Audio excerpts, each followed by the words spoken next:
Hello very very very good morning friends. मैं हूं CSI पे मिथुन जायसवाल। बेटा जी हम कर रहे हैं बुलेट की स्पीड से रिवीजन। तो बेटा इसके अंदर हम करने वाले हर एक चैप्टर का वन शॉट, जिसके अंदर ऑलरेडी हमने कंज्यूमर प्रोटेक्शन का वन शॉट बहुत ही जबरदस्त तरीके से और सिर्फ आधे घंटे के अंदर सारे पॉइंट्स को कवर करते हुए किया हुआ है। तो आपको अगर क्विक रिवीजन करना है और चैनल पर नए हो तो जुड़ जाओ, क्योंकि इस तरह के बहुत सारे वीडियोस मिलने वाले। बेटा आज हम क्या करने वाले, आज हम करने वाले फाइनेंशियल मार्केट का रिवीजन।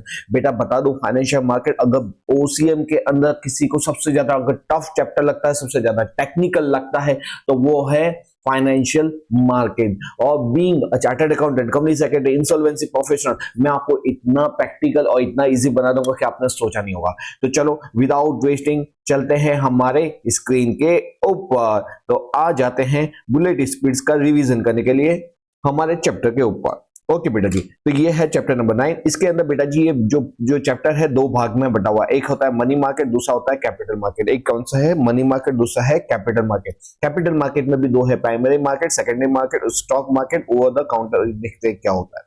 ठीक है, सबसे पहले मनी मार्केट समझें। मैं पहले है ना आपको इसके इंस्ट्रूमेंट्स से आपको बताऊंगा कि इसके इंस्ट्रूमेंट्स क्यों होता है, क्यों उसके रीजन में आपको बाद में बताता हूं। सबसे पहले इसमें ना अलग अलग इंस्ट्रूमेंट्स होते हैं, instruments of money market. Total 5 प्रकार के इंस्ट्रूमेंट्स है। पहला इंस्ट्रूमेंट ट्रेजरी बिल है, जिसको टी बिल भी बोलते हैं, जीरो कूपन बॉन्ड भी बोलते हैं। बेटा जी क्या होता है ये टी बिल या तो ट्रेजरी बिल? बेटा जी ये ना गवर्नमेंट के बिहाफ पे इश्यू कौन करता है, आरबीआई। आरबीआई इश्यू करता है ऑन बिहाफ ऑफ गवर्नमेंट। ये होता है शॉर्ट टर्म इंस्ट्रूमेंट। ये एक चीज याद रखता है कि मनी मार्केट है ना, उसके सारे इंस्ट्रूमेंट कैसे होते हैं, शॉर्ट टर्म। इसकी अगर वैलिडिटी देखोगे तो 91, उसका डबल 182, उसका डबल 364 होता है। ठीक है, यहां पे बेटा जी कोई इंटरेस्ट वगैरह नहीं पे किया जाता। क्या सर, मतलब कि अगर मेरे को आरबीआई अगर इन्वेस्टर को बोलती है कि भाई आप क्या करो, इन्वेस्टर को बोलती है, यहाँ पे इन्वेस्टर है, यहाँ पे आरबीआई है, वो अगर इशू करी है, आरबीआई इशू करी इन्वेस्टर को कि भाई तुम हमारे ये बॉन्ड्स को खरीदो, क्या जिसका नाम है टी बिल, और जिसके सामने हम आपको इंटरेस्ट भी नहीं देंगे, तो ये इन्वेस्टर क्यों पागल थोड़ी जो इनके अंदर देंगे।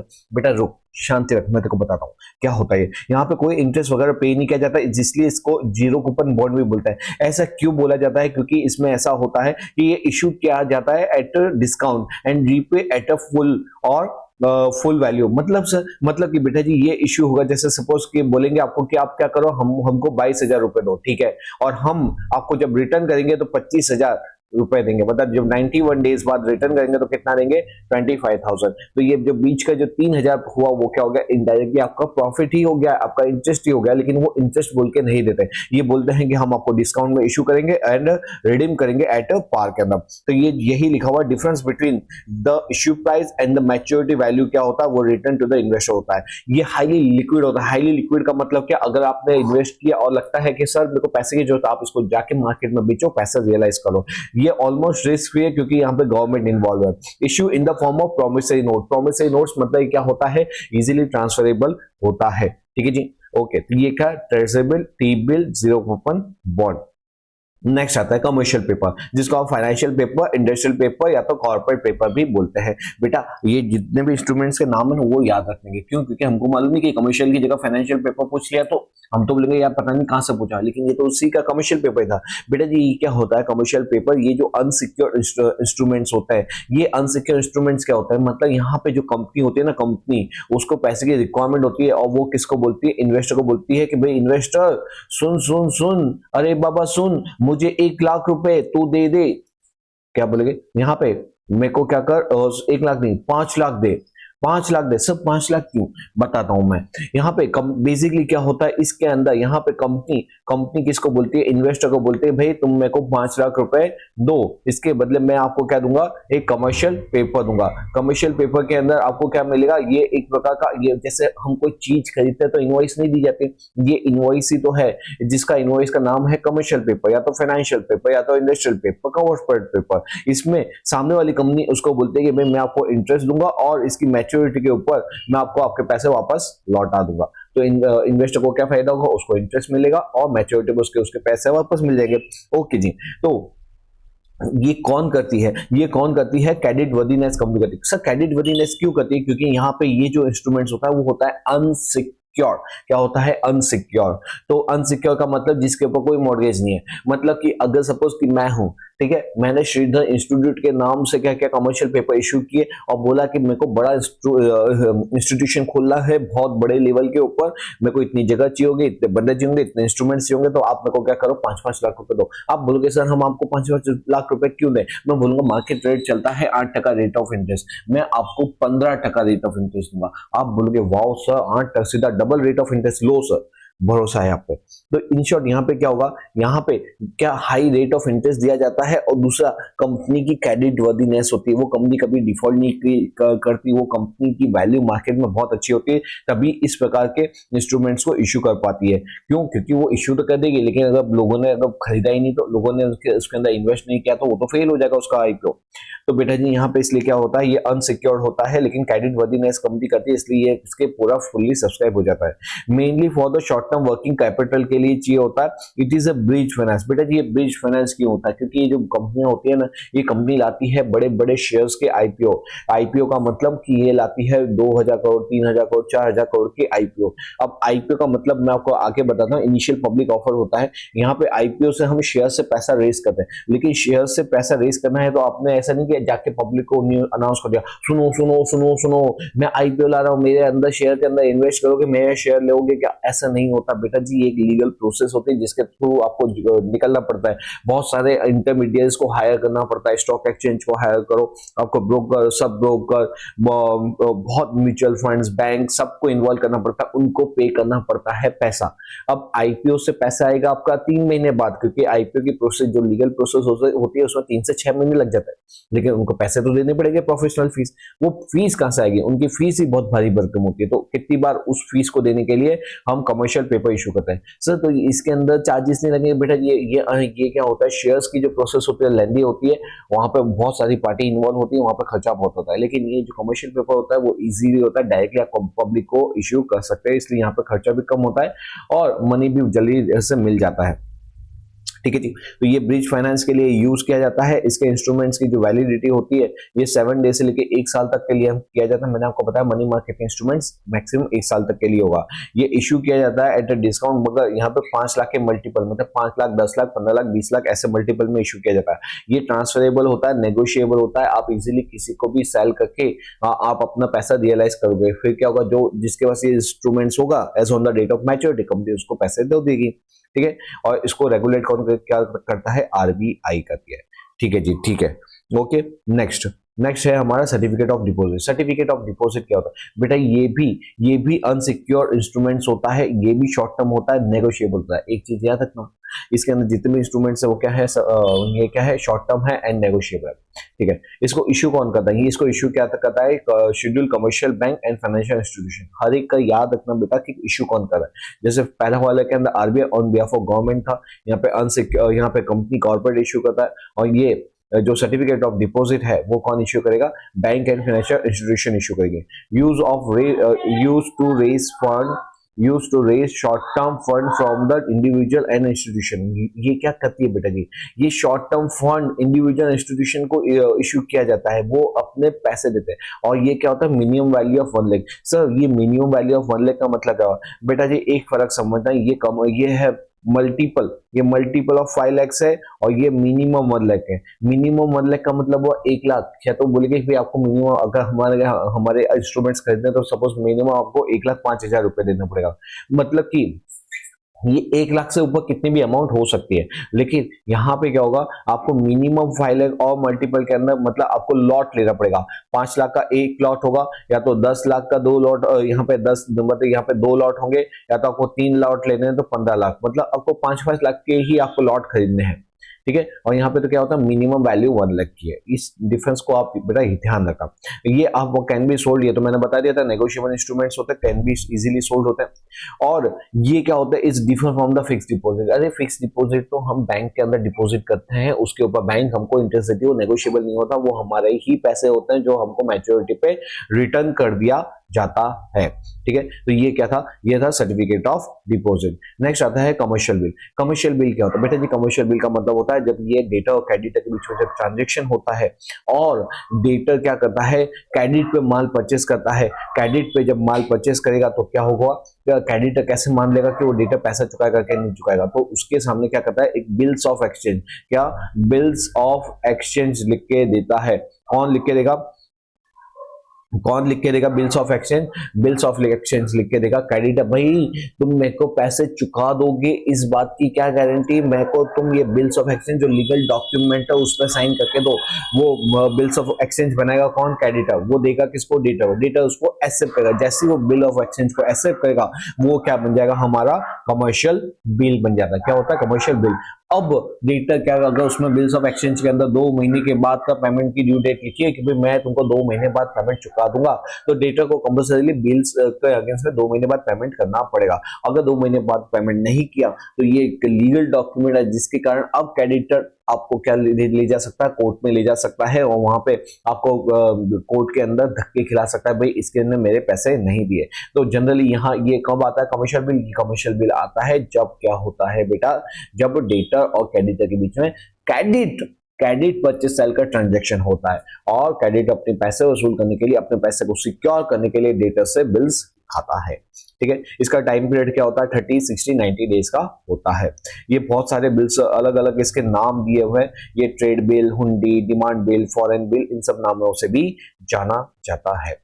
Okay, call money and notice money. बेटा call money and notice money क्या होता है? बेटा आपने एक चीज तो नाम सुना होगा, CRR, SLR, वो सुना होगा ना, cash reserve ratios and statutory liquidity ratio. बेटा ये क्या होता है? ये नॉर्म्स रखे हुए RBI ने, और बैंक को उसको कंपल्सरीली फॉलो करना पड़ता है कि भाई मेरे पास हर रोज के रोज आपके पास इतना CRR तो होना चाहिए। अब कितनी बार क्या होता है कि बहुत ज्यादा विड्रॉल हो जाए, या तो बैंक ने बहुत ज्यादा लोन दे दी, जिससे क्या होता है बैंक का जो मिनिमम बैलेंस है वो मेंटेन नहीं हुआ। अब बैंक क्या करे, क्योंकि उनको तो RBI को तो जवाब देना है, तो वो फटाफट क्या करेगी? कॉल करेगी। किसको करेगी? या तो बैंक को करेगी, अदर बैंक से पैसे मांगेगी, या तो RBI से पैसे मांगेगी। मेरा CRR शॉर्ट पड़ रहा है, मेरी जो मिनिमम रिक्वायरमेंट है शॉर्ट पड़ रही है, और मेरे को RBI की रिक्वायरमेंट के हिसाब से पैसे चाहिए, फटाफट दे दो, मैं आपको कल लौटा दूंगा। ठीक है जी। तो यहाँ पे क्या होगा? टू मीट दिस रिक्वायरमेंट, मतलब जो मिनिमम कैश रिजर्व की रिक्वायरमेंट है उसको मीट करने के लिए बैंक क्या करती है? लैंड करती है, तो बोरो करती है तो अमॉन्ग देमसेल्फ। तो बैंक आपस में ही किसी एक को एक दिन के लिए पैसे दे दिया, दूसरे दिन के लिए। जैसे कितनी बार होता है ना कि आपको आपकी मम्मी, जैसे आप अपने फ्रेंड के साथ बाहर गए हो, उसको आप अपने फ्रेंड के साथ खाना खाने बाहर गए हो, और आप पर्स लेके नहीं गए, अब टोटल खर्चा कितना हुआ? 100 रुपए। तो अब आप अपने फ्रेंड को क्या बोलते हैं कि काम कर, तू अभी दे दे, मैं तेरे को कल दे दूंगा। यही तो बैंक करती है। बैंक के अंदर भी क्या होता है, जब amount minimum cash reserve ratio की शॉर्टेज पड़ जाती है, वो दूसरी बैंकों से पैसा मांगती है, भाई मुझे अभी उधार दे दे, मैं तेरे को वापस लौटा दूंगा। ठीक है, तो इसमें बेटा जी 2 प्रकार की मनी होती है, एक होती है कॉल मनी, एक होती है नोटिस मनी। इसको आपको याद रखना है कि ये क्या होता है, ये बैंक टू बैंक होता है, इसलिए यहाँ पे बैंक को मालूम है पैसे आ जाएंगे, इसलिए यहाँ पे कोई सिक्योरिटी या तो मोर्गेज नहीं होता। अब कॉल मनी या तो इसको इंटरबैंक कॉल मनी भी बोलते हैं। कॉल मनी का मतलब क्या होता है? जब हम सिर्फ और सिर्फ कितने, सिर्फ एक दिन के लिए use by bank for temporary cash shortage, जब कैश की शॉर्टेज हो जाती है टेम्पररीली, ठीक है, तो वो एक दिन के लिए पैसे मांगती है, तो उसके लिए इंटर कॉल बैंक मनी बोलते हैं इसको। नोटिस मनी क्या होता है? नोटिस मनी 2 से 14 दिन के लिए पैसे बोरो किए जाते हैं, तो उसको हम नोटिस मनी बोलते हैं। कॉल मनी मतलब कॉल पे, मतलब भाई फटाफट ट्रांसफर कर देना, काले आप पूछू। और नोटिस मनी के अंदर क्या, भाई हमारे पास 2-3 दिवस में उससे, तो અત્યારે तो मैंने आप ही तो मैं आप ही दीस भाई, तो यहाँ पे 2 से 14 दिन के लिए आएगा तो नोटिस मनी। और कॉल मनी क्या होगा? इंटरबैंक शॉर्ट टर्म के लिए, मतलब सिर्फ एक दिन के लिए शॉर्टेज होता है, कॉल मनी आएगा। ठीक है, यहाँ पे बोरो और लैंड कौन करेगा? फॉर 1 डे, फॉर 1 डे के लिए। इसको और क्या बोलते हैं? इंटरबैंक कॉल मनी बोलते हैं। तो बेटा जी ये थे इंस्ट्रूमेंट्स ऑफ मनी मार्केट, एकदम मस्त तरीके से हमने तैयार किया ना। अब मैं आपको ले चलता हूँ मनी मार्केट होता है क्या। बेटा जी ये ऐसा क्यों किया सर आपने? पहले इसके इंस्ट्रूमेंट्स पता है, अब मनी मार्केट के बारे में पता है। बेटा जी इंस्ट्रूमेंट्स को, अगर आपको इंस्ट्रूमेंट्स अगर मालूम पड़ेगा तो मनी मार्केट समझने में एकदम आसानी होगी।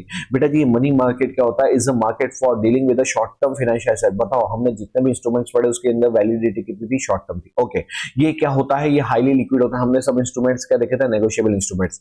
ये क्या होता है? It's a close substitutes of money. आप उसको बेच के क्या कर सकते हो? तो पैसा रियलाइज कर सकते हो। Okay, it is a market for boring and lending money for short term. तो ये मार्केट होता है जिसके अंदर एक बंदा बोरो करा, दूसरा लैंड करेगा और ये शॉर्ट टर्म के लिए होगा।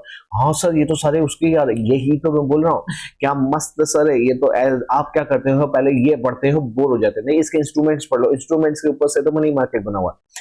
ठीक है, its market for security, market for security, इसकी वैलिडिटी 1 ईयर से और लेस होती है। यहाँ पे दो पार्टी होती है, एक लेंडर होगा एक बोरोवर होगा। यहाँ पे बहुत सारी कौन कौन सी पार्टीज होती है, आरबीआई होगा, कमर्शियल बैंक होगा, कोऑपरेटिव बैंक होगा, शॉप्स होंगे, बहुत सारी मनी लेंडर्स होते हैं। वहीं पे क्या होता है, बोरोवर कौन हो गए, borrower, while the farmer, trader, ये जो मनी लेंडर होता है, मनी लैंड करते हैं और ये सारे व्यक्ति उनसे मनी को बोरो करते हैं। Money market is not a physical location, यहाँ पे कोई फिजिकल लोकेशन नहीं होता, ये ऑफिस से भी चलाया जाता है, घर से भी चलाया जाता है, मतलब ऐसा कोई पर्टिकुलर लोकेशन नहीं होता, but a group of various institution trading और डीलिंग इन अ मनी। ठीक है, ये यहाँ पे इसको डील करते हैं। ओके जी, अब है ना इसके अंदर अब हम नेक्स्ट क्या देखते हैं, हम देखते हैं इसके characteristics of money market. Okay बेटा जी अपने गुस्से की पेटी बांध लेना, क्योंकि हम जिस हिसाब से जा रहे हैं हमको बुलेट स्पीड से भागना है। ठीक है, फटाफट फटाफट फटाफट आपका मैं क्विक रिवीजन, और ऐसा रिवीजन करूंगा कि पूरा चीज डिटेल में भी होगा और क्विक भी होगा। Characteristics of money market, characteristics बेटा जी ये जो अगर आपको मनी मार्केट के बारे में मालूम पड़ा तो उसी के ऊपर से तो उसके कैरेक्टरिस्टिक्स हो जाएंगे।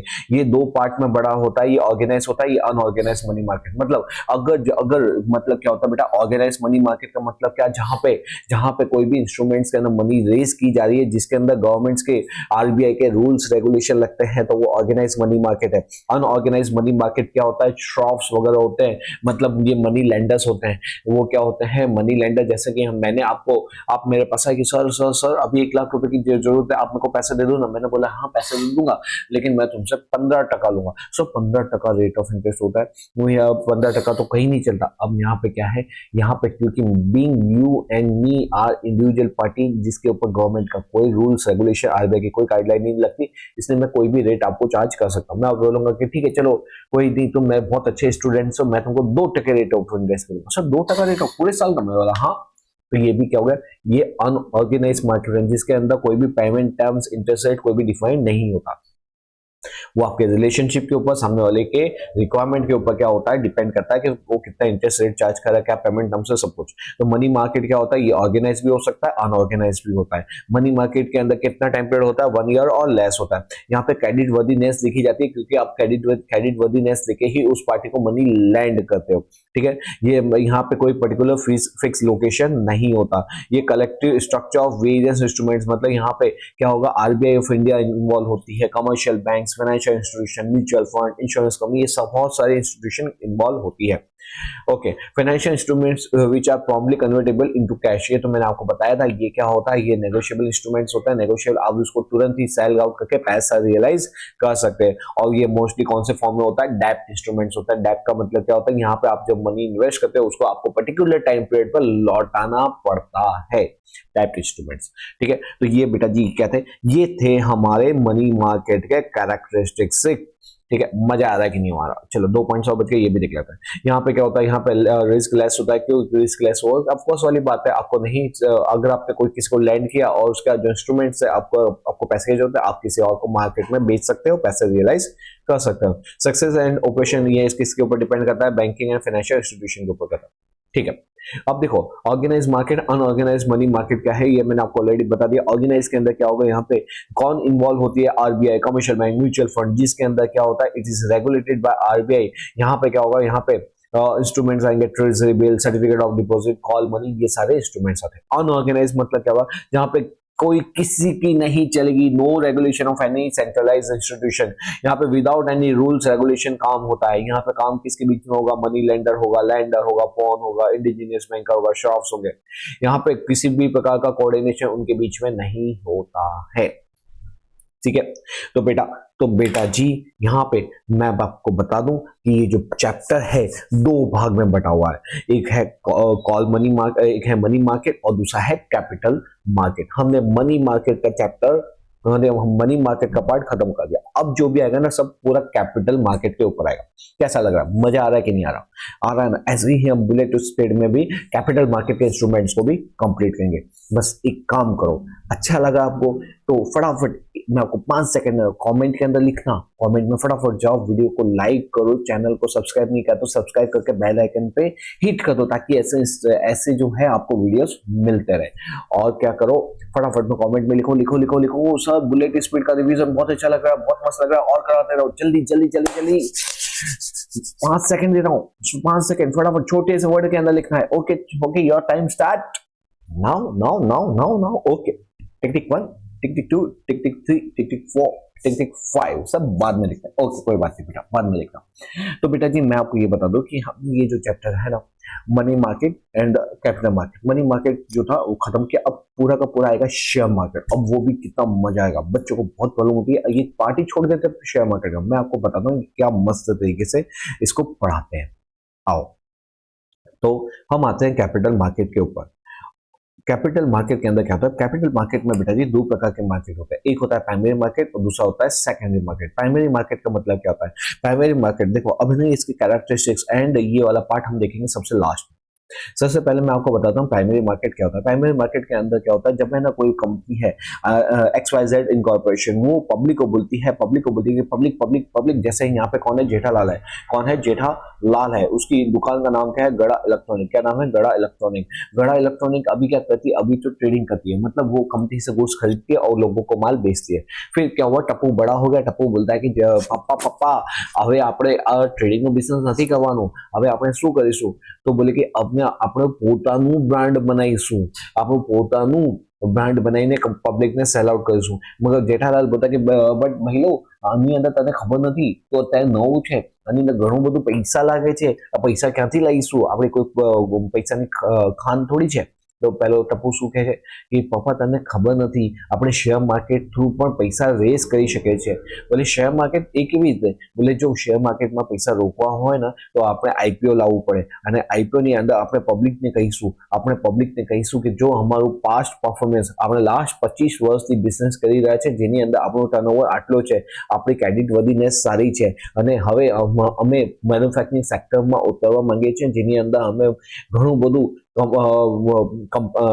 અપ્લાયન્સીસ બનાવીશું, જેમ કે ટીવી, રેડિયો, મોબાઈલ્સ, અને એના માટે આપણને પૈસા જોઈશે, અને પૈસા માટે શું કરીશું, અમે પબ્લિકને ઓફર કરીશું કે તમે અમારા કંપનીમાં ઇન્વેસ્ટ કરો, એના બદલે અમે તમને શું આપીશું, શેર આપીશું, અને એ પૈસાથી અમે બહુ જ જબરદસ્ત એક A1 ક્વોલિટી પ્રોડક્ટ બનાવીશું અને પબ્લિકને સેલ કરીશું, અને પબ્લિક શું કરશે, એને પરચેસ કરશે, તો એનાથી અમારું પ્રોફિટ વધશે, અને પ્રોફિટ વધશે તો ઇનડાયરેક્ટલી શું વધશે, શેર પ્રાઇસ વધશે।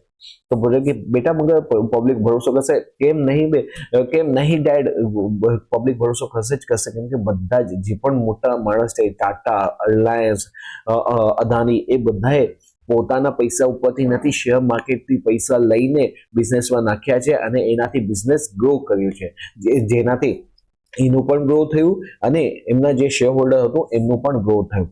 तो बोले सारू, तो शू करवानुं, तो पहले આપણે શું કરીશું, આપણે प्राइमरी मार्केट में जईशुं, तो आपको मालूम पड़े ये पूरी कहानी। ओके, तो यहाँ पे हमने क्या, बेटा जी हमने कहानी के अंदर ये देखा कि भाई न्यू सिक्योरिटी आप जब इश्यू करते हो मार्केट के अंदर से, तो उसको हम प्राइमरी मार्केट कहते हैं। यहाँ पे क्या होता है, न्यूली इश्यू सिक्योरिटी की जाती है, न्यू सिक्योरिटी सोल्ड की जाती है, इन्वेस्टर कैन बाय, जिसको लगता है कि ये कंपनी बहुत अच्छी है, उसके अंदर वो पैसे लगाते हैं। ठीक है, यहाँ पे जो ये जो कंपनी होती है, इनको शेयर देने के लिए बहुत सारे इंटरमीडिएट्स को हायर करना पड़ता है, जैसे कि हमारा book running lead manager, register of issue, broker, इन सारे व्यक्ति को हायर करना पड़ता है, और एक डॉक्यूमेंट इश्यू करना पड़ता है जिसको बोलते हैं प्रोस्पेक्टस।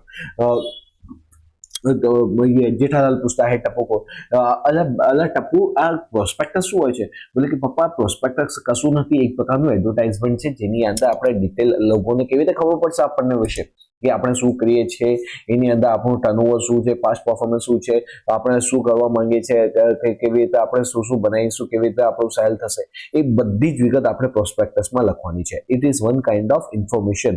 ठीक है, तो यहाँ पे एडवर्टाइजमेंट बोल रहा है, इंफॉर्मेशन लेटर बता दो उसको, तो बहुत बड़ा 10, 15, 20 पेज, मतलब जितना बड़ी कंपनी होती है इतना बड़ा प्रोस्पेक्टस होता है। कितनी कंपनी का तो 50, 100 पेज का प्रोस्पेक्टस होता है।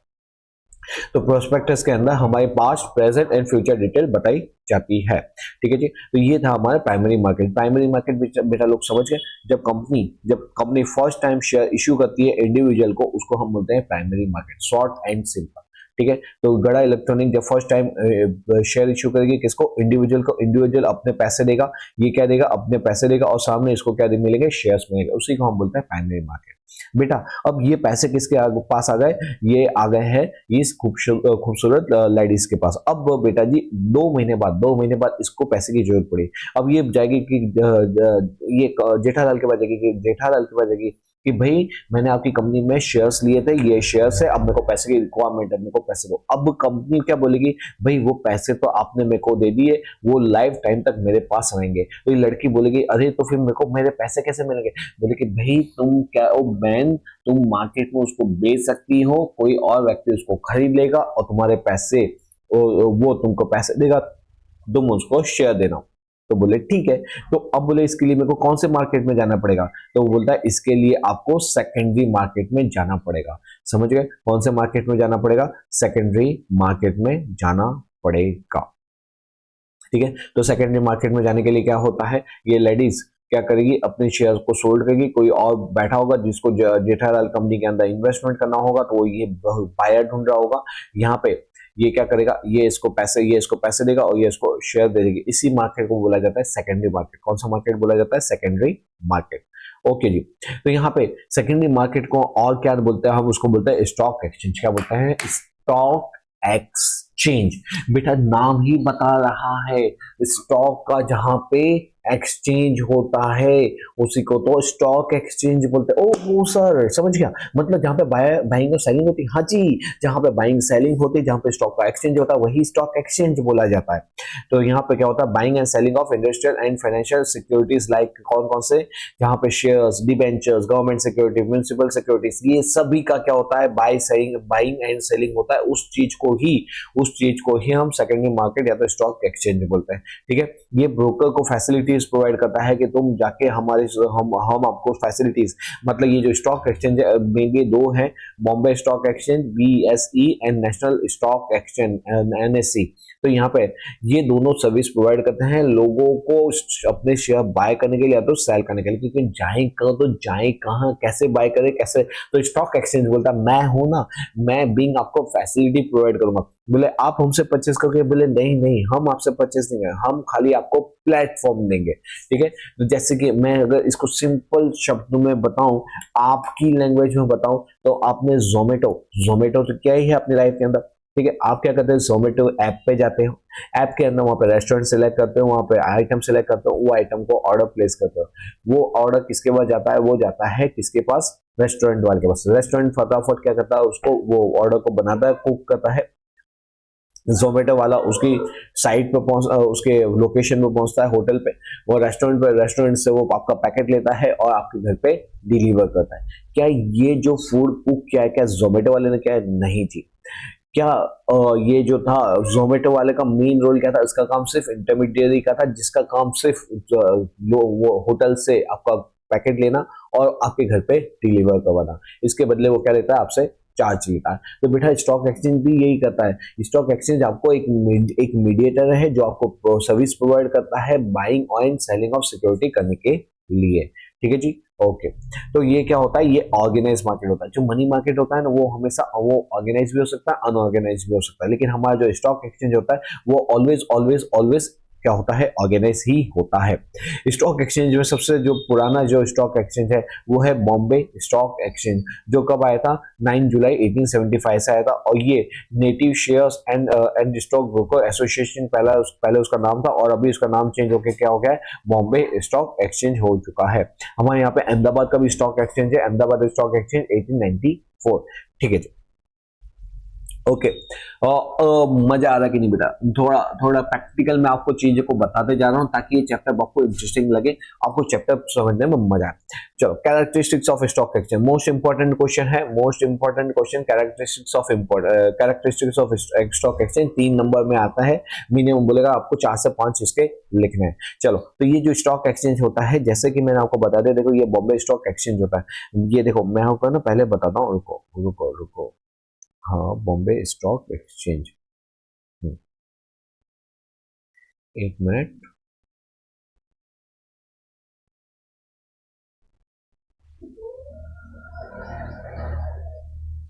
No problem. चलो यहीं पे वापस आते हैं हम। हमारे जो स्टॉक एक्सचेंज होता है उसमें दो प्रकार के स्टॉक एक्सचेंज होते हैं, एक होता है बॉम्बे स्टॉक एक्सचेंज और एक होता है नेशनल स्टॉक एक्सचेंज। दोनों के दोनों क्या होते हैं बेटा जी, दोनों के दोनों कंपनी होते हैं। क्या होती है? कंपनी होती है। कंपनी का मतलब Bombay stock exchange limited, national stock exchange limited. तो इनको क्या होना पड़ता है, इनको ये होती है register as a corporate body. क्या होती है? Register as a corporate body, मतलब कि एज अ कंपनी रजिस्टर होती है। ठीक है। आपको अब बोले कि सर हम भी क्या करते हैं, बिजनेस करते हैं ये इसका स्टॉक एक्सचेंज है। नहीं नहीं, इतना आसान नहीं है। आपको अप्रूवल चाहिए होती है सेंट्रल गवर्नमेंट की। क्या अप्रूवल चाहिए होती है? Central government. सेंट्रल गवर्नमेंट अगर अप्रूव करेगी तो ही आप स्टॉक एक्सचेंज का बिजनेस कर सकते हैं। ये एक ऑर्गेनाइज मार्केट होता है जहां पे एग्जिस्टिंग सिक्योरिटी का सेल परचेज होता है, जहां पे एग्जिस्टिंग सिक्योरिटी का सेल परचेज होता है। सर ये तो ऊपर पड़ा हुआ है, हाँ वही तो बता रहा हूँ, कंसेप्ट समझ में आ गया ना। इसके कैरेक्टरिस्टिक्स आपको आसान लगेंगे। अब देखो ये रजिस्टर कॉर्पोरेट बॉडी है, तो इसका स्ट्रक्चर, ऑर्गेनाइजेशन स्ट्रक्चर कैसा होता है? It is in the form of public company. ये पब्लिक से पैसा लेती है। इसका स्ट्रक्चर क्या होता है? कंपनी की तरह होता है, पब्लिक कंपनी की तरह होता है। यहाँ पे बेटा जी, यहाँ पे अगर ये कॉर्पोरेट बॉडी है तो इसका मैनेजमेंट कौन करेगा? इसका मैनेजमेंट करेगा board of director, manage by the board of director. वह सब एक ही पॉइंट से इतने सारे पॉइंट लिंक होते हैं। हाँ जी, तो ये कॉर्पोरेट बॉडी है तो इसका स्ट्रक्चर कैसा होगा? कंपनी की तरह होगा। ये कॉर्पोरेट बॉडी है तो इसका मैनेजमेंट कैसा होगा? बोर्ड ऑफ डायरेक्टर करेगा। ठीक है। इसको किसकी परमिशन चाहिए होगी? सेंट्रल गवर्नमेंट की अप्रूवल चाहिए होगी। ये एक ऑर्गेनाइज मार्केट है जो डील करता है selling and purchasing of share. ठीक है। और इसको रेगुलेट कौन करता है? इसको रेगुलेट किया जाता है सेबी। याद रखना, जैसे बैंक के अंदर माई बाप, बैंक के अंदर माई बाप कौन होता है? जो होता है अपेक्स बैंक जिसको बोलते हैं, वो होता है हमारा आरबीआई। वैसे ही कॉर्पोरेट के अंदर जो कंपनी होती है उसके अंदर, सॉरी, जो कैपिटल मार्केट होता है उसके अंदर माई बाप कौन होता है? SEBI. SEBI SEBI security exchange board of India. ठीक है। और दूसरा और क्या होता है? कौन से रेगुलेशन को फॉलो करना है? सिक्योरिटी कॉन्ट्रैक्ट रेगुलेशन एक्ट को फॉलो किया जाता है। कौन सा? Security exchange regulation act for listed security को। ठीक है। अगर आपको है ना, आपको अगर अपने शेयर्स को बीएससी पे ट्रेड करवाना है, बॉम्बे स्टॉक एक्सचेंज के ऊपर, बेटा ये स्टॉक एक्सचेंज है, ये स्टॉक एक्सचेंज है। मैं वैसे ना बहुत डिटेल्ड के अंदर, और बॉम्बे स्टॉक एक्सचेंज क्या होता है, कैसे ट्रेड होता है, कैसे मार्केट का फ्लक्चुएशन, डिमांड सप्लाई रेट वगैरह सब कुछ पूरा ऑनलाइन प्लेटफॉर्म पे ले जाता हूँ, बच्चों को दिखाता हूँ। और हम आधा आधा एक एक घंटे इसके ऊपर प्रैक्टिकल चीजों को समझते हैं। क्योंकि ये वन शॉट है इसलिए मैं आपके साथ इतना डिटेल में नहीं जा सकता, लेकिन मैं अपनी कोशिश करूंगा कि आपको बता सकूं, सब कंसेप्ट को क्लियर करवा सकूं। तो बेटा जी यहाँ पे क्या होता है, बॉम्बे स्टॉक एक्सचेंज पर अगर आपको, जैसे जेठालाल है, जेठालाल कंपनी, उसको अपने शेयर लिस्टेड करवाने हैं तो उसको बनना पड़ेगा मेंबर। क्या बनना पड़ेगा? मेंबर बनना पड़ेगा। इसका स्टॉक एक्सचेंज का, स्टॉक एक्सचेंज का मेंबरशिप लेनी पड़ेगी, तभी आप क्या कर सकोगे, इसका मेंबर आप अपने शेयर को लिस्ट करवा सकोगे। ये मार्केट ऑफ सिक्योरिटी है बेटा। जैसे आपका फ्रूट मार्केट होता है, क्लोथ मार्केट होता है, स्पाइस मार्केट होता है, फिर ड्राई फ्रूट मार्केट होता है, वैसे ही ये क्या होता है, ये मार्केट ऑफ सिक्योरिटी होता है, जहां पे सिक्योरिटी का बाय सेल होता है। ठीक है। यहाँ पे आप अपने शेयर को लिस्ट करवाते हैं। Only listed security are trade की जाती है। इसका मैनेजमेंट मैंने आपको बता दिया, conducted by the board of director, strict control over the member. ये जो आप इसके मेंबर बनते हो तो आपको स्ट्रिक्टली इसके रूल्स रेगुलेशन को एडहियर करना पड़ता है। ठीक है। मजा आया कि नहीं? मजा आया कि नहीं बेटा जी? कैसा लग रहा है? फटाफट बोलते जा, बोलते जा, बोलते जा, फटाफट वापस है क्विकली। इसका स्ट्रक्चर कैसा होगा? स्ट्रक्चर ऑफ कॉर्पोरेट बॉडी होगा, मतलब ये कंपनी की तरह डील करेगी, क्योंकि कंपनी की तरह डील करेगी तो इसके मेंबर, इसको मैनेज कौन करेगा? इसको मैनेज करेगा बोर्ड ऑफ डायरेक्टर। और इसका फॉर्म कैसा होगा? इसका फॉर्म होगा पब्लिक कंपनी की तरह। 3 पॉइंट हो गए। हाँ जी। दूसरा, आपको ये अगर कंपनी बनानी तो आपको किसकी अप्रूवल लेनी पड़ेगी? सेंट्रल गवर्नमेंट की अप्रूवल लेनी पड़ेगी। ठीक है। सेंट्रल गवर्नमेंट की अप्रूवल लेनी पड़ेगी। और दूसरा, आपको कौन सा यहाँ पे रूल्स किसके अंडर में, कौन इसको रेगुलेट करेगा? इसको रेगुलेट करेगा सेबी एंड स्कारा। कौन करेगा? सेबी एंड स्कारा।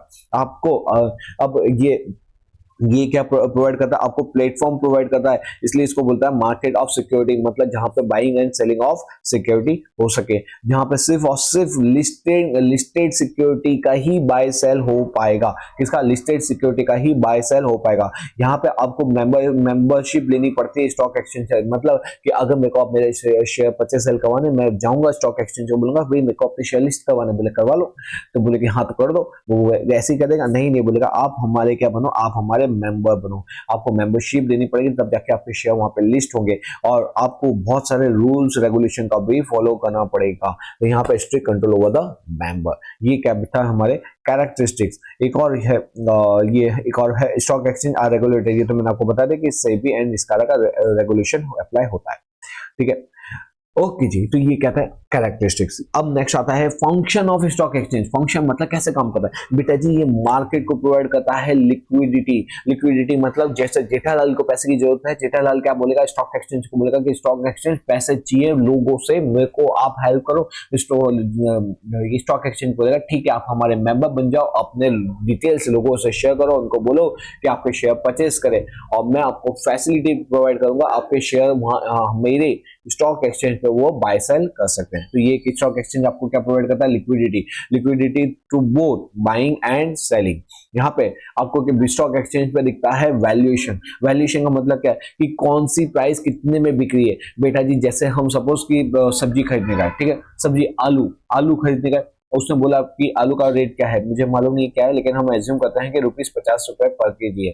कितना है, ₹50 पर केजी है। तो ये हुआ ना कि भाई मेरे को अगर 1 किलो खरीदना है तो ₹50 देने पड़ेंगे, 2 किलो खरीदना ₹100 देने पड़ेंगे। मतलब जितनी क्वांटिटी खरीदनी है उतने मेरे को पैसे देने पड़ेंगे। वैसे ही सिक्योरिटी परचेस करने के लिए उसकी कोई वैल्यू तो होनी चाहिए कि एक शेयर कितने में मिलेगा, तो उसकी वैल्यू कौन डिसाइड करेगा। तो यहाँ पे वैल्यूएशन कहाँ पे दिखती है, हमको स्टॉक एक्सचेंज पे दिखती है, ठीक है। सर ये वैल्यू कैसे फाइंड आउट की जाती है बेटा जी, वैल्यू फाइंड आउट की जाती है based on demand and supply के ऊपर। सर डिमांड एंड सप्लाई क्यों होता है, क्योंकि बेटा अगर कंपनी बहुत अच्छा परफॉर्म करी, कंपनी का प्रॉफिट अच्छा है, कंपनी का ग्रोथ अच्छा है, तो कंपनी की डिमांड, शेयर की डिमांड ज्यादा होगी। जैसे डिमांड बढ़ेगी तो उसका प्राइस भी बढ़ जाएगा, क्योंकि सामने कोई सेलर बैठा नहीं होगा, इसलिए जब डिमांड ज्यादा होती है तो प्राइस बढ़ जाता है। जब डिमांड कम होती है, कोई कंपनी नेगेटिव प्रॉफिट दे रही है, कम उसका एकदम पुअर परफॉर्मेंस है, तो उसकी शेयर की डिमांड क्या हो जाती है, कम होती है। जैसे उसकी शेयर की डिमांड कम हो जाएगी तो उसका प्राइस भी कम हो जाएगा। तो वो सब कहाँ पे दिखता है, हमको वैल्यूएशन पूरा दिखता है स्टॉक एक्सचेंज के ऊपर। Conversion of saving into capital. बेटा जी हम क्या करते हैं, बीइंग एन इन्वेस्टर, ये हमको फैसिलिटी प्रोवाइड करते हैं कि हम अपनी कैपिटल को क्या करें, हम अपनी सेविंग को कहाँ करें, एज अ कैपिटल, कोई कंपनी के कैपिटल में इन्वेस्ट करें। तो ये क्या करती है, ये हमको मदद करती है हमारी सेविंग को कैपिटल के अंदर इन्वेस्ट करने के लिए। और फिर उसके बाद intermediary in creation of capital. ये क्या बेटा जी, ये इंटरमीडियरी होती है क्रिएशन ऑफ कैपिटल के अंदर। मतलब कि बेटा यहाँ पे मेरे को अगर बीइंग एन इंडिविजुअल, मैं बैठा हूँ, मैं सोचा कोई अच्छी कंपनी मिल जाए जिसके अंदर ऐसे पैसे लगाऊंगे 10 साल के अंदर मेरे पैसे 3 गुना हो जाए। बेटा कितनी बार कंपनियां इतनी अच्छी परफॉर्म करती है कि 2 साल 3 साल में भी 3 गुना हो जाता है। और मैं एक और चीज बता दूं, कितनी बार कंपनी इतनी घटिया भी परफॉर्म करती है कि उसके पैसे सीधे अड़बे हो जाते हैं। तो ये सब डिपेंड करता है कंपनी के परफॉर्मेंस के ऊपर। तो बेटा यहाँ पे क्या होता है, यहाँ पे बेटा जी क्या होता है, ये intermediary in creation of capital होती है। मतलब कि ये लोगों को बोलते हैं तुमको इस कंपनी के अंदर पैसा लगाना है, मैं बैठा हूँ, तुम मेरे थ्रू जेठालाल कंपनी के अंदर पैसा लगा सकते हो, बड़ा इलेक्ट्रॉनिक लिमिटेड में पैसा लगा सकते हो। तो ये इंटरमीडियरी होती है। यहाँ पे सेफ्टी होती है, ये सेफ्टी इन ट्रांजेक्शन देता है कि सपोज मैं ₹1,00,000 लगा रहा हूँ और ₹1,00,000 नहीं, मैंने पैसे दिए, उनको शेयर नहीं मिले, तो वो बोलता है नो टेंशन नको रे, स्टॉक एक्सचेंज बैठा हुआ है, तुमको टेंशन लेने की जरूरत है। यहाँ पे आपको सेफ्टी मिलती है इन योर ट्रांजेक्शन। आपने सेल किया और सामने पैसा नहीं मिला तो ऐसा कुछ नहीं होगा, आपको सेल करोगे आपके पैसे आपके अकाउंट में आ जाएंगे, ठीक है। ग्रोथ ऑफ कैपिटल मार्केट, बेटा जी हमारे जो है ना ग्रोथ ऑफ कैपिटल मार्केट, ये जो कैपिटल मार्केट जितना ज्यादा ग्रो होगा ना, उतना ज्यादा क्या होता है, इकोनॉमी का ग्रो होता है। क्यों, क्योंकि जितनी बड़े लोग इन्वेस्टर हमारे यहाँ पे आएंगे, लोगों से पैसा लेंगे, लोगों की सेविंग, जो सेविंग का कोई घर में पड़े हुए होते थे, तिजोरी में पड़े होते हैं, बैंक अकाउंट में पड़े होते हैं, जिसका कोई यूज नहीं होता। लेकिन अब हमने क्या किया, हमने बीइंग अ कंपनी, हमने उनकी सेविंग ली और उससे इन्वेस्ट किया। इन्वेस्ट से हमने बड़ी जगह बनाई, बिल्डिंग बनाई, प्लांट मशीनरी बनाई, हमने प्रोडक्शन किया, लोगों को हायर किया, उनको एम्प्लॉयमेंट मिला, चीजों को सेल किए तो लोगों को चीजें मिली, इक्विपमेंट मिले, इंस्ट्रूमेंट्स मिले यूज करने के लिए, या तो हमने खाने पीने का कुछ प्रोडक्शन किया तो उनको खाने पीने के लिए मिला। मतलब ओवरऑल क्या होता है, पूरा देश की प्रगति होती है, पूरे देश की लाइफस्टाइल सुधरती है, ठीक है। तो यहाँ पे ग्रोथ ऑफ कैपिटल मार्केट से क्या होता है, इकोनॉमिक ग्रोथ होता है। फैसिलिटी टू परफॉर्म एक्टिविटी, ये क्या करता है, ये इन्वेस्टर के it provide facility to member to protect the investors interest. Next है नेसेसरी फैसिलिटी फॉर स्पेकुलेशन, आपको अगर बाय सेल करना है, बाय सेल मतलब सिर्फ प्रॉफिट अर्न करने के लिए हिसाब से आप वहां पर जा रहे हैं स्टॉक कोई शेयर्स को परचेस सेल करें तो आपको स्पेकुलेशन का भी बेनिफिट मिलता है। ये इंफॉर्मेशन प्रोवाइड करता है, जो स्टॉक एक्सचेंज होता है ना, वो कंपनी कैसे मान लूं मैं इस कंपनी के अंदर इन्वेस्ट करूं नहीं करूं तो ये स्टॉक एक्सचेंज आपको पूरी इंफॉर्मेशन देता है। पास्ट परफॉर्मेंस क्या था, प्रेजेंट परफॉर्मेंस क्या है कंपनी का, कंपनी के अंदर कितने बाइंग शेयर्स हो रहे हैं, कितने शेयर सेल आउट हो रहे हैं, सब कुछ डिटेल आपको मिलती है। लिस्टिंग ऑफ सिक्योरिटी, ये आपको फर्स्ट टाइम जब लिस्ट करवाना हो तो भी आपको ये प्लेटफॉर्म देता है। गाइडेंस टू द इन्वेस्टर, की इन्वेस्टर को गाइडेंस करता है कि कैसे कैसे आप बेटर डिसीजन ले सके। तो ये कहता है बेटा फंक्शन ऑफ स्टॉक एक्सचेंज था, फंक्शन ऑफ सेकेंडरी मार्केट, या तो इसको स्टॉक एक्सचेंज भी बोल सकते हो। बताओ मजा आया कि नहीं, मजा आया कि नहीं, फटाफट मेरे को बताओ जल्दी कि सर मजा आ रहा है पढ़ने का। ओके फटाफट एक बार वापस क्विक देख लेते हैं। ये क्या कहता है, स्टॉक एक्सचेंज हमको लिक्विडिटी प्रोवाइड करेगा, वैल्यूएशन, कोई भी सिक्योरिटी का वैल्यूएशन हमको वहां पे मिल जाता है। हमारी जो सेविंग है उसको क्या कर देता है, कैपिटल में कन्वर्ट कर देता है। मतलब बीइंग एन इंडिविजुअल, मैं कंपनी के अंदर पैसे लगाता हूं, उसके शेयर में पैसे लगाता हूं, तो मेरी सेविंग कन्वर्ट हो जाती है कैपिटल के अंदर। यहाँ पे ये क्या होता है, ये वो खुद बिजनेस नहीं कर रहा, he is only a intermediary in creation of capital. बेटा जी ये सेविंग टू कैपिटल की जो प्रोसेस है इसके अंदर ये इसका रोल क्या है, इंटरमीडियरी का है। ये हमको सेफ्टी इन ट्रांजेक्शन देता है कि भाई तुमको कोई नहीं होगा, तुम्हारे पैसे न तो कहीं डूबे उबेंगे नहीं, उसकी सेफ्टी स्टॉक एक्सचेंज देता है। ग्रोथ ऑफ कैपिटल मार्केट, अब बेटा जी जितना ज्यादा ग्रोथ ऑफ कैपिटल मार्केट होगा उतना ज्यादा इकोनॉमी का ग्रोथ होगा। तो कैपिटल मार्केट को ग्रो करने में स्टॉक एक्सचेंज का सबसे मेन रोल होता है। फैसिलिटी टू परफॉर्म एक्टिविटी, ये हमको फैसिलिटीज देता है बाइंग सेलिंग के लिए, ठीक है वो हमने देख लिया। ये हमको फैसिलिटीज देता है स्पेकुलेशन के लिए, ये हमको बहुत सारी इंफॉर्मेशन प्रोवाइड करता है। ये लिस्टिंग ऑफ सिक्योरिटीज, जो शेयर को लिस्ट करवाता है उसको बाइंग सेलिंग के लिए, और गाइडेंस टू द इन्वेस्टर देता है। तो बेटा जी ये था क्या हमारा स्टॉक एक्सचेंज के बारे में। Stock exchange, primary stock exchange and secondary stock exchange क्या होता है। ओके बेटा, तो अब हम क्या देख रहे हैं, अब हम देख रहे हैं concept of demat account. Demat account क्या होता है बेटा, अगर पहले की बात की जाए आज से 20 साल पहले की, तो उस टाइम पे जब शेयर इश्यू होता है ना, शेयर इश्यू, वो कौन से फॉर्म के अंदर होते थे, वो फिजिकल फॉर्म के अंदर होते थे, वो पेपर फॉर्म में होते थे। मतलब कंपनी आपको फिजिकल शेयर देती थी कि ये लो आपके शेयर्स। लेकिन बेटा क्या हुआ, ये जो फिर शेयर्स है ना, ये शेयर को इश्यू करो, हर एक के घर में लेटर पहुंचाओ, और फिर जब आपको सेल परचेस करना हो तो वापस से कंपनी को दो। तो ये बहुत लेंदी प्रोसेस, बहुत ही टीडियस प्रोसेस होती थी। इसी को हटाने के लिए हमने बोला कि नहीं, अब हम शेयर को फिजिकल फॉर्म में नहीं रखेंगे, उसको किस में रखेंगे, इलेक्ट्रॉनिक फॉर्म में। तो हमने क्या किया, सभी शेयर सर्टिफिकेट को कन्वर्ट कर दिया फिजिकल शेयर से डीमेट के फॉर्म में, मतलब फिजिकल शेयर से इलेक्ट्रॉनिक फॉर्म में। और ये जो प्रोसेस होती है conversion of physical share into electronic form, उसी प्रोसेस को बोला जाता है डीमटेरियलाइजेशन, जिसको शॉर्ट में बोला जाता है डीमेट। क्या बोला जाता है, डीमेट। मोस्ट इंपॉर्टेंट, एक नंबर के अंदर क्वेश्चन आता है, एक मार्क्स के अंदर क्वेश्चन आता है, व्हाट इज डीमेट। तो the process of conversion of physical security into electronic data through computer, उसको हम बोलते हैं डीमेटेरियलाइजेशन, जिसको शॉर्ट में बोला जाता है डीमेट अकाउंट, ठीक है। और ये कौन करता है, ये करता है हमारा डिपोजिटरी थ्रू डिपोजिटरी पार्टिसिपेंट। अब बेटा डिपोजिटरी एंड डिपोजिटरी पार्टिसिपेंट क्या होता है वो हम देखने वाले हैं। ओके, तो डिपोजिटरी के ऊपर आते हैं। बेटा जी मैं आपको एक चीज समझाऊं, आप फ्लो ऑफ चैप्टर को समझो। कैपिटल मार्केट, उसके अंदर हमने देखा कि प्राइमरी मार्केट क्या होता है। ओके, प्राइमरी मार्केट को समझा, उसके बाद हमने देखा सेकेंडरी मार्केट क्या होता है, उसके कैरेक्टरिस्टिक्स और उसके फंक्शंस देखा। अब हम देखने वाले हैं डिपोजिटरी। बेटा डिपोजिटरी के नीचे आता है डिपोजिटरी पार्टिसिपेंट्स। अब हम देखेंगे डिपोजिटरी क्या होता है, डिपोजिटरी पार्टिसिपेंट क्या होता है। तो ये अलग, मतलब कैपिटल मार्केट के अंदर छोटे छोटे कंसेप्ट है। तो हमने एक कंसेप्ट कौन सा, मार्केट के बारे में समझा, प्राइमरी सेकेंडरी मार्केट, वो खत्म। अब हम समझेंगे किसके बारे में, डिपोजिटरी के बारे में। चलो तो आते हैं हमारे डिपोजिटरी के ऊपर। तो डिपोजिटरी क्या होता है बेटा, डिपोजिटरी ये होता है, ये एक कंपनी होती है। क्या होती है, कंपनी। हमने वहां पे ऊपर देखा था ना, जो स्टॉक एक्सचेंज होता है वो भी क्या होता है, कंपनी होता है। तो ये भी क्या है, ये भी कंपनी की तरह होता है। ठीक है। और ये इसको किससे सर्टिफिकेट लेना पड़ता है?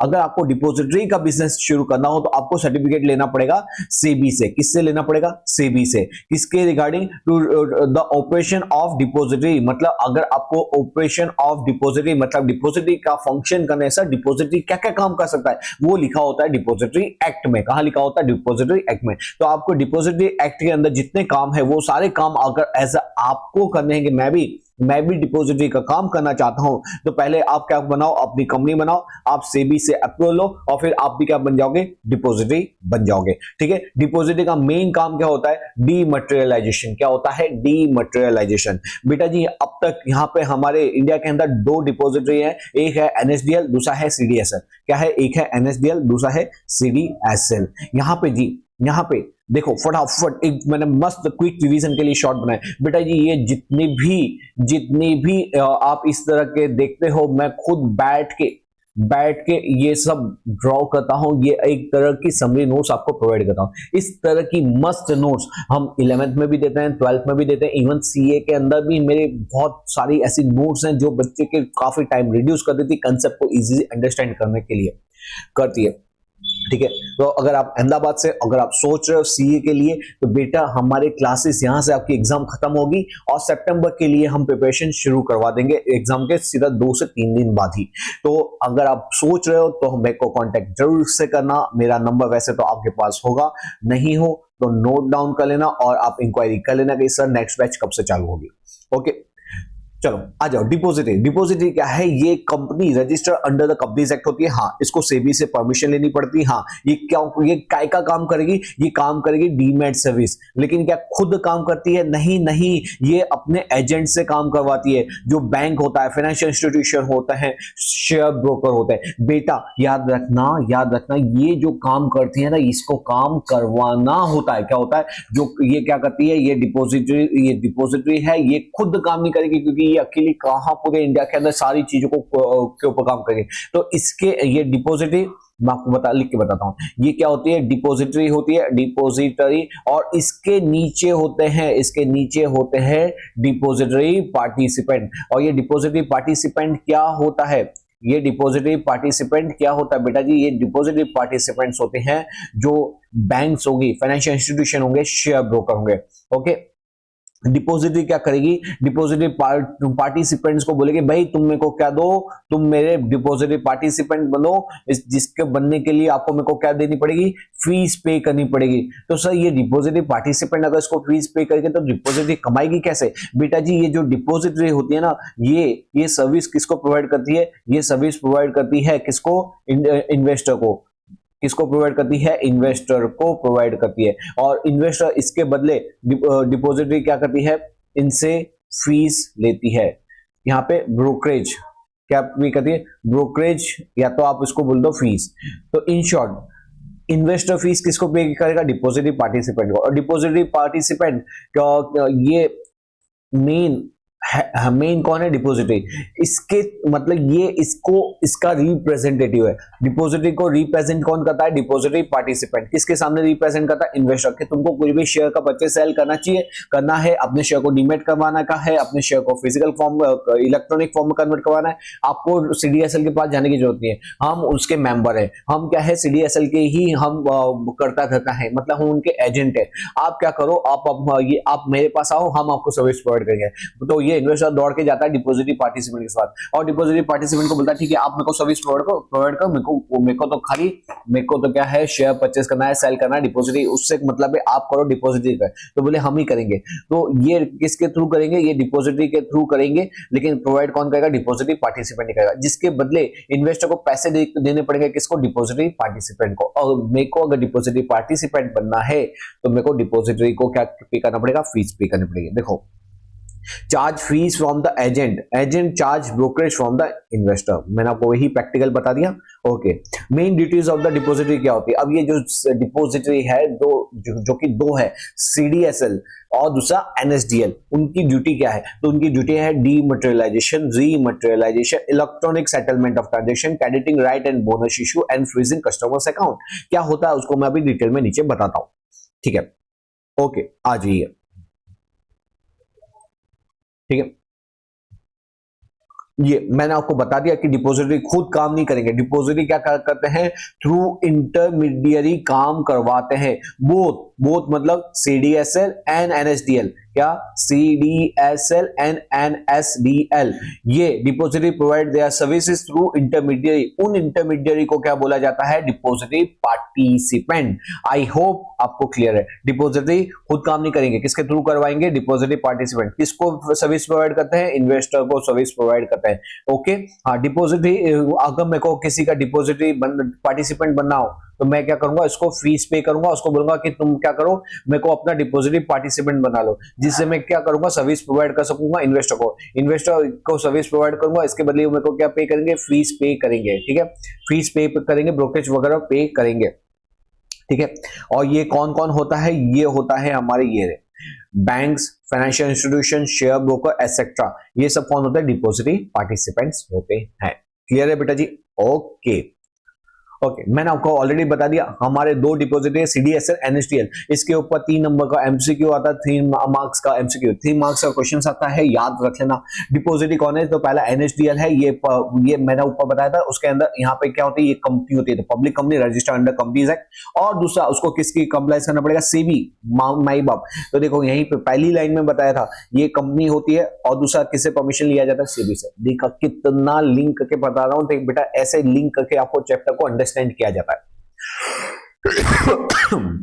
ओके ये जो एनएसडीएल एंड एनएसडीएल ये कैसे आया था, तो बेटा जी नेशनल स्टॉक एक्सचेंज और कुछ फाइनेंशियल इंस्टीट्यूशन ने मिलके, नेशनल स्टॉक एक्सचेंज और फाइनेंशियल इंस्टीट्यूशन ने मिलके क्या बनाया था, एनएसडीएल ओपन किया था। एनएसडीएल तो ये तो कोई भी ओपन कर सकता है ना, तो ये कैसे कौन कौन लोगों ने किया, तो नेशनल स्टॉक एक्सचेंज ने खुद ने सोचा कि एक काम करते हैं, हम स्टॉक एक्सचेंज का काम भी तो कर ही रहे, तो हम एनएसडीएल का हम अपना खुद का भी एक डिपॉजिटरी बनाते हैं। तो उन्होंने क्या किया, खुद का स्टॉक एक्सचेंज, और क्योंकि इसमें पैसे की रिक्वायरमेंट होती है इसलिए फाइनेंशियल इंस्टीट्यूशन दोनों ने कोलैबोरेशन किया और एक क्या बनाया, एनएसडीएल बनाया। ठीक है, आपको ये याद रखना है ये कब फॉर्म हुई थी, 1996 के अंदर होता है, इंपॉर्टेंट है, मोस्ट इंपॉर्टेंट एमसीक्यू है।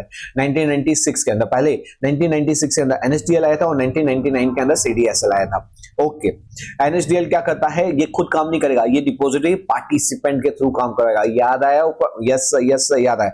ये क्या करते हैं, फीस चार्ज करते हैं, किससे करते हैं, डिपॉजिटरी पार्टिसिपेंट। यस ये तो आपने ऊपर बताया, वही तो बोल रहा हूं।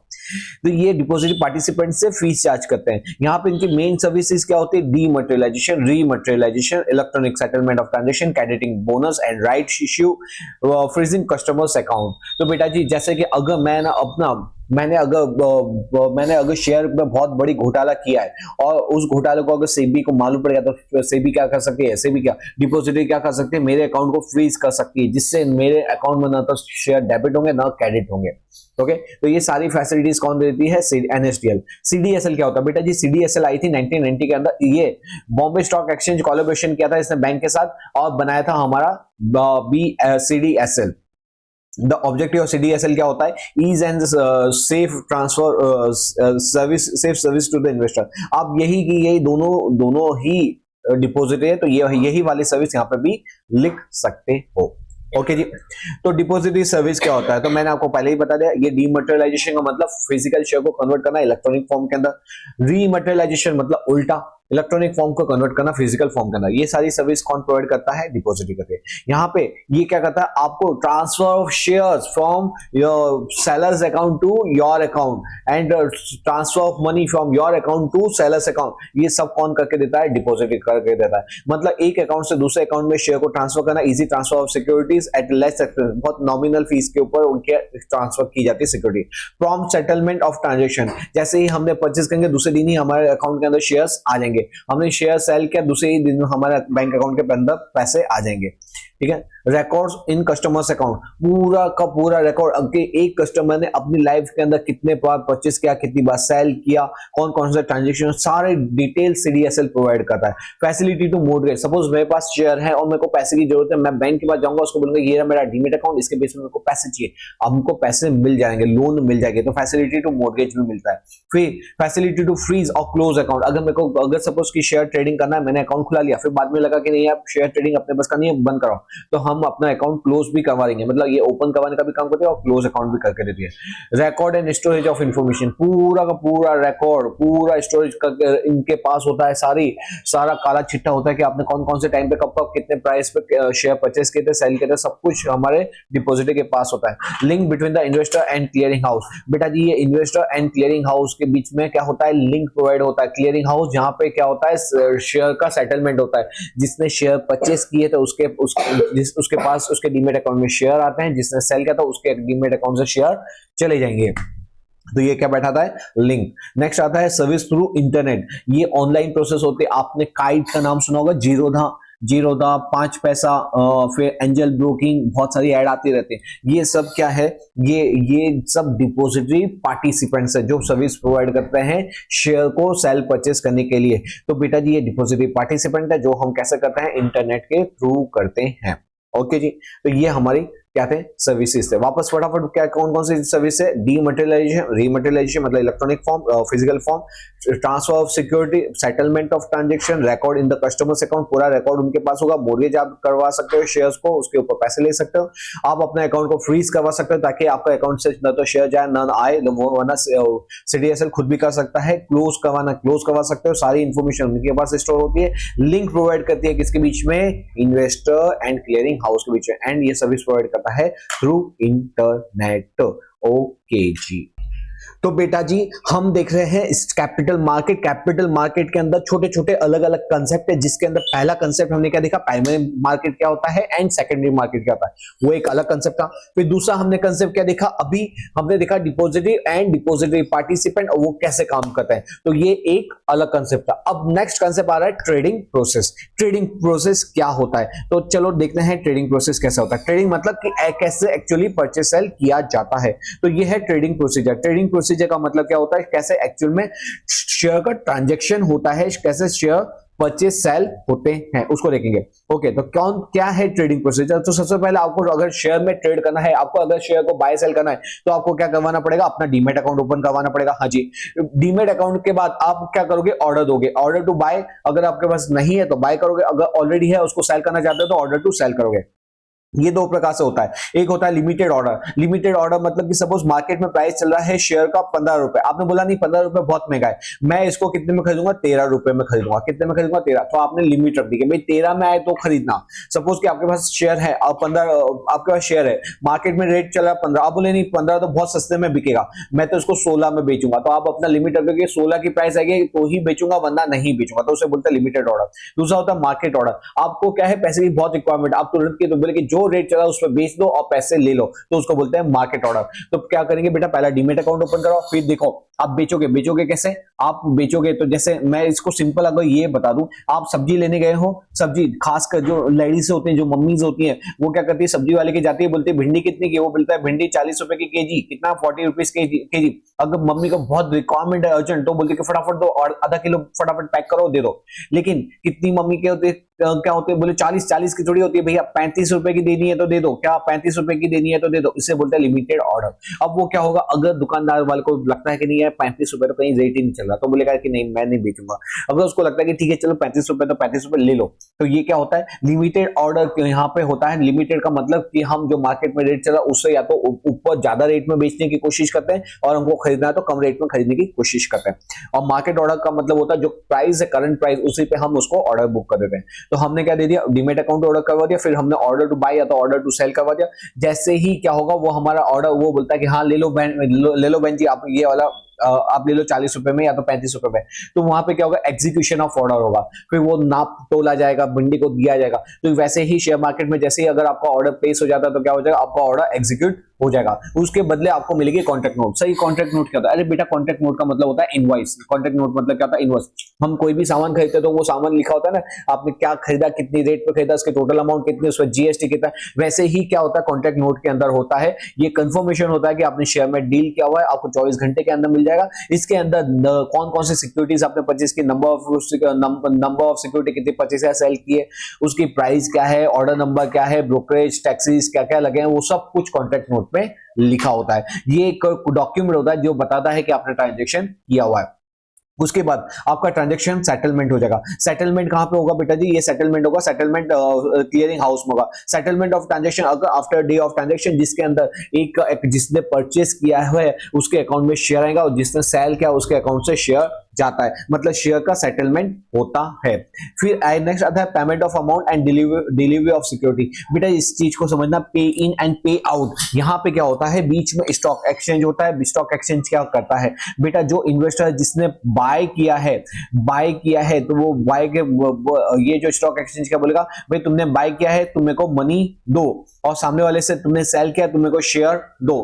तो पहले दिन पे क्या होगा, यहां से बेटा जी मनी किसके पास आती है? स्टॉक एक्सचेंज के पास आएगी, और जिसने सेल किया हुआ है उसके पास से क्या आएगा? उसके पास से शेयर आएगा। तो इसको स्टॉक एक्सचेंज क्या बोलेगा? पे इन डे बोलेगा। दोनों के पास आके और फिर इसको मैच किया जाएगा। जितना यहां से सिक्योरिटी बाय की थी क्या पूरे के पूरे शेयर हमारे पास आ गए? हाँ। और उसके सामने वाले ने पैसे चुका दिया? हाँ। दूसरे दिन क्या करेंगे, इसको क्या लौटा दिया जाएगा? तुमने शेयर बाय किया था, ये पकड़ो तुम अपना शेयर, और तुमने शेयर सेल किया था, ये पकड़ो तुम अपना कैश। तो इसको हम क्या बोलेंगे? पे आउट बोलेंगे। ठीक है, तो ये पे इन एंड पे आउट, समझ गए? पे इन पे क्या होगा, जिसने बाय किया हुआ उसके पास से क्या लेंगे? पैसे लेंगे। जिसने सेल किया था उससे शेयर लेंगे। स्टॉक एक्सचेंज के पास एक पैसे आ गए, यहां से शेयर आए, दोनों को देखा, जितने शेयर आए उतना ही पैसा आ गया। हाँ, दोनों मैच हो गए। हाँ। फिर दूसरे दिन क्या कर देंगे, जिसने बाय किया था उसको शेयर पकड़ा देंगे, और जिसको सेल किया था उसको कैश पकड़ा देंगे। तो वो क्या हो जाएगा? पे आउट डे हो जाएगा। आई होप आपको क्लियर है। Okay, inform to the customer, फिर हम इन्फॉर्मेशन दे देंगे, भाई आपका ट्रांजैक्शन कंप्लीट हो गया, आपने जो बाय किया था उसके बदले आपने जो पेमेंट किया था उसके बदले हमने आपको शेयर दे दिए, और सेलर जो तुमने शेयर सेल किए थे हमने तुम्हारे अकाउंट से शेयर निकाल के तुमको पैसे लौटा दिए। तो यहाँ पे हम क्या करेंगे, कस्टमर को इन्फॉर्म कर देंगे। बस ये हो गई हमारे trading procedure complete. Most important 5 number का क्वेश्चन आता है, 5 नंबर का क्वेश्चन आता है ये। ओके, क्या करेगा आपको ट्रेडिंग प्रोसीजर, वापस से डीमेट अकाउंट ओपन करो, बाय सेल का ऑर्डर दो। बाय के अंदर लिमिटेड ऑर्डर होगा या तो मार्केट। लिमिटेड मतलब आप उस क्या करते हो, यहाँ पे आप लिमिट रखते हो, इतने में परचेस करूंगा, इतने में सेल करूंगा। मार्केट ऑर्डर मतलब जो रेट चला उसमें ही बाय सेल करूंगा। जैसे ही आपका ट्रांजेक्शन हिट होगा तो एग्जीक्यूशन ऑफ ट्रांजेक्शन हो जाएगा, कॉन्टैक्ट नोट मिलेगी जिसमें सारी इंफॉर्मेशन दी जाएगी। फिर उसका होगा सेटलमेंट ऑफ ट्रांजेक्शन, यहाँ पे सेटलमेंट ऑफ ट्रांजेक्शन होगा, और ये सेटलमेंट कहां पे होता है? क्लियरिंग हाउस में जाके होता है, जहां पे चेक किया जाता है कि जितना बाय हुआ है उसके सामने पैसे आ रहे हैं कि नहीं, जितना सेल हुआ है उसके सामने शेयर आए कि नहीं, जिसने बाय किया उसके सामने पेमेंट आएगी। ये सब कुछ चीजें मैच की जाती है 1 to 1, इसलिए इसको बोला जाता है सेटलमेंट ऑफ ट्रांजेक्शन। यहाँ पे बेटा जी क्या होता है, यहाँ पे पे इन एंड पे आउट होता है। पे इन का मतलब क्या होता है, जिसने बाय किया उसके पास से पैसा आ जाएगा, जिसने सेल किया उसके पास से शेयर आएगा, उसको मैच करेंगे कि हाँ जितना पैसा है उसके सामने उतना शेयर आएगा नहीं, और दूसरे दिन बायर को शेयर पकड़ा देंगे और सेलर को कैश पकड़ा दिया जाता है, उसको हम पे आउट बोलते हैं। फिर यहाँ पे कस्टमर को इन्फॉर्म कर दिया जाता है। ओके जी, नेक्स्ट आते हैं सेबी। क्या लिखा हुआ है? सेबी। तो बेटा मैं वापस बताऊं, यहां पे हम जो कैपिटल मार्केट है उसको टुकड़े में कर रहे हैं। और बेटा एक चीज मैं बता दूं, मैं कोई स्पीड को बढ़ा के नहीं बोल रहा, हम बुलेट स्पीड से रिवीजन कर रहे हैं, इसलिए आपको पूरा फोकस करके पढ़ना है।